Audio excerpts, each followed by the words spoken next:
Olá, pessoal.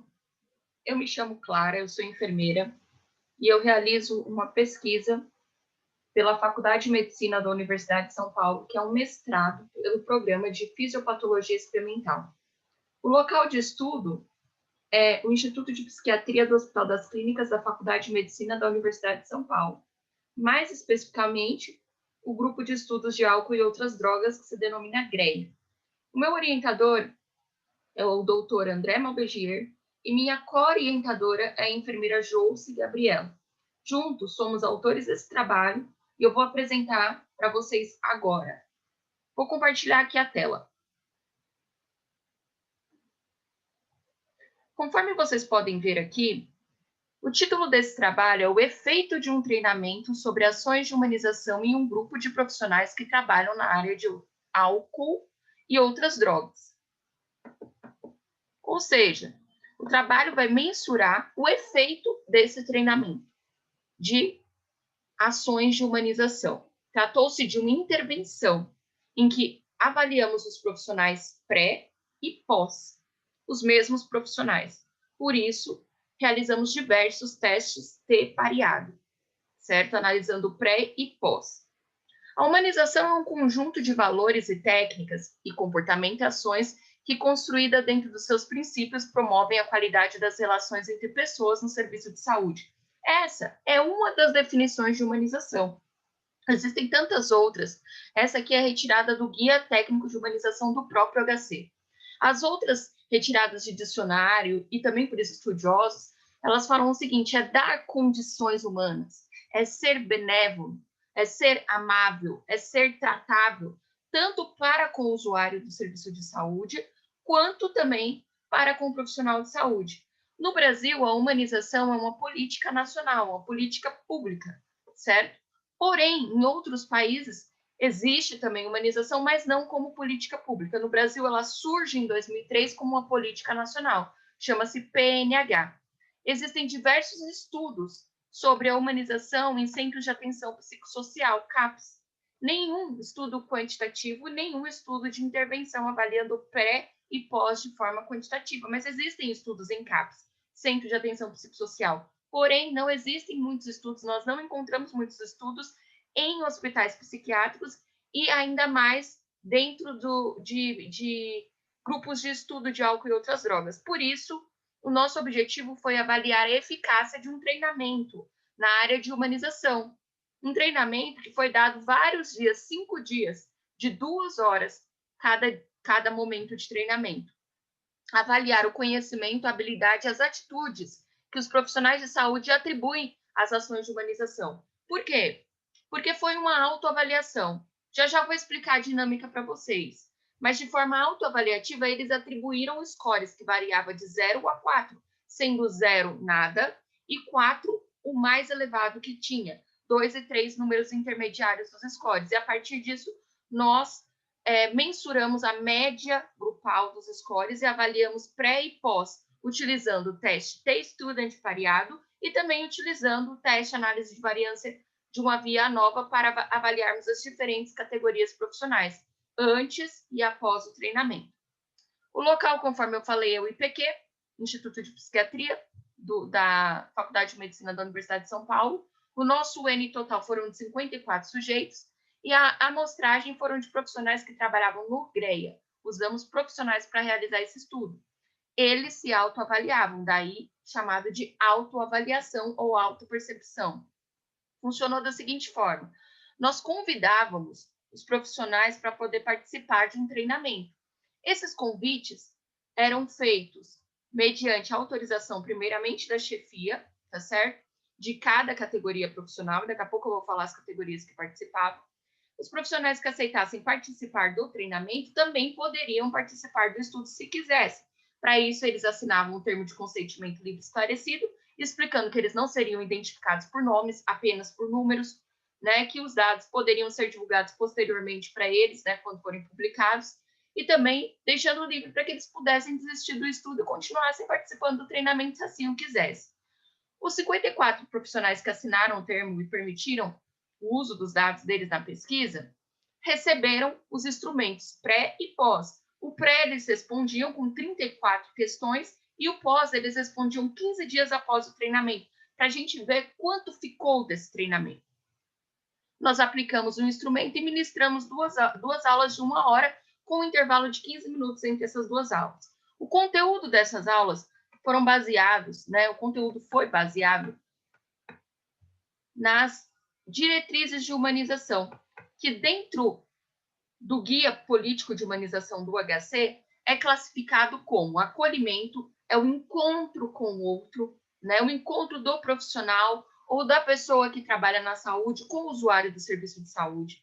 Gestão participativa, que é a questão da coletividade naquilo que gere, naqueles que gerem o serviço, é o olhar para o próprio profissional também, não apenas para o usuário do serviço.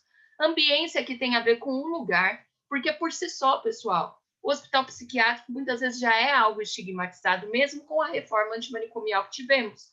Então, é importante trazer o eixo da humanização em um instituto de psiquiatria para poder dizer que sim, os hospitais psiquiátricos também são e podem ser humanizados, os profissionais que trabalham ali também. Ações educativas e educação permanente, que foram as próprias aulas e os próprios trabalhos de ações educativas que eram feitos dentro do instituto. Arte e cultura, que tem a ver com palhaços de hospital que trabalham no HC, painéis de foto, valorização do serviço, premiações do funcionário do mês e tantas outras coisas que compõem aquilo que é a humanização no próprio instituto. E práticas do cuidado, que tem a ver com a própria profissão, como cada categoria profissional enxerga a humanização. Lembrando que isso aqui foi o conteúdo do treinamento. Então, gente, o objetivo do nosso treinamento não era ensinar humanização, até porque seria um paradoxo, as pessoas já são seres humanos, Porém, é sair um pouco desse modelo biomédico centrado e sensibilizar os profissionais a se auto-perceberem dentro da humanização. E aqueles que talvez não tiveram uma grade curricular tão abrangente sobre humanização, conforme nós vemos, por exemplo, o curso de enfermagem hoje, 59% das instituições são inferidas como tendo algo sobre humanização na grade. No curso de assistência social, isso já não é tão real, conforme as pesquisas mostram. No curso de medicina, aos poucos, isso vem sendo implementado. Inclusive, a pesquisadora Isabel Rios vem trazendo isso como algo muito importante que vem sendo realizado dentro dos cursos de medicina. Então, tudo isso influi, às vezes, na formação do profissional. Será que tal categoria profissional é mais humanizada que a outra? Pode ter uma interferência da grade? Então, também nós percebemos essas diferenças entre as categorias profissionais em si. Os resultados do nosso estudo se deram da seguinte forma: avaliamos o conhecimento, que chamamos de Q no nosso estudo, as habilidades e também as atitudes, o Q, H e o A. Todas essas variáveis aumentaram no pós em relação ao pré. Ou seja, 15 dias após o treinamento, os profissionais se autoavaliaram com scores maiores em humanização, o que mostra que um treinamento breve e de baixo custo é capaz de sensibilizar o profissional da saúde sobre a importância do atendimento humanizado e de ser humanizado no dia a dia, tá certo? Então, todos os scores aqui mostraram aumento e os p-valores se mostraram significativos. Também fizemos o teste ANOVA, de análise de variância de uma via, e percebemos, aqui foram as categorias profissionais que participaram: enfermeiras, residentes de enfermagem, técnicos de enfermagem, psiquiatras, residentes de psiquiatria, psicólogas e assistentes sociais.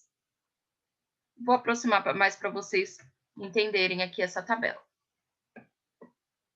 Percebemos que as enfermeiras foram as profissionais que começaram junto com os residentes de enfermagem, ou as residentes de enfermagem, e os técnicos de enfermagem com os maiores scores, e que no pré-treinamento, e que mantiveram esses scores maiores no pós. Porém, a diferença das médias não foi maior nessa categoria profissional, ou seja, elas já chegavam com uma bagagem de humanização, eles já chegavam com a bagagem de humanização alta, tá certo? E que mantiveram diferença com todas as categorias profissionais no pós. Em contrapartida, as assistentes sociais não começaram com os scores altos em comparação às outras categorias. Pode ver que foi o menor. E no pós, elas se igualavam com o p-valor às outras categorias profissionais. Porém, a diferença das médias foi de 72 pontos, tá certo? A maior diferença. Ou seja, mostra que o treinamento foi eficaz em aumentar os scores na categoria que começou com score baixo, porém após o treinamento, isso melhorou, tá certo? Pelo menos a autopercepção deles melhorou. Os residentes de enfermagem, os psiquiatras e os psicólogos também melhoraram, sendo que os psiquiatras e os residentes de psiquiatria, né, residentes de psiquiatria, eles começaram com os scores baixos e também melhoraram bastante após o pós. Então, conforme eu falei, nós usamos para as análises univariadas, né, usamos o teste T-Student, e para as análises multivariadas usamos o teste ANOVA. O treinamento de profissionais, nós concluímos dessa forma. Atuantes em dependência química em um hospital psiquiátrico foi eficaz para aumentar o conhecimento, as habilidades e as atitudes de humanização. Essas três variáveis em conjunto, segundo a escola francesa e Ruas, eles classificam isso como competência em algo. Conhecimento, habilidade e atitude é a competência em alguma coisa. Então, podemos afirmar que aumentou a autopercepção sobre a competência em humanização. E também as vantagens desse treinamento foi um treinamento rápido, né, 2 horas, e de baixo custo. Mostrou que com esse tempo e com baixo custo, porque eu mesmo fui a profissional que apliquei o treinamento junto com outras pessoas do GTH, do Grupo Técnico de Humanização do hospital, mostrou que sem gastar muito e com rapidez é possível aumentar a autopercepção sobre humanização, que é algo tão importante como profissional da saúde, né? É algo tão, mas tão fundamental, que é um dos temas eixos desse projeto, desse congresso, né? Humanização e tecnologia. Então, pessoal, eu quero agradecer ao congresso por nos permitir apresentar esse trabalho, também a CAPES, né, pela bolsa que me forneceram durante a pesquisa aí por algum momento, e a todos que estão assistindo essa apresentação. Espero que possa servir de inspiração para que treinamentos como esse sejam aplicados em outros lugares. Foi uma pesquisa pioneira de forma quantitativa, porque não encontramos outros estudos quantitativos que mensurassem a autoavaliação dentro de um hospital psiquiátrico e, mais precisamente, em um grupo de estudos em dependência química, tá certo? Então, muito obrigada.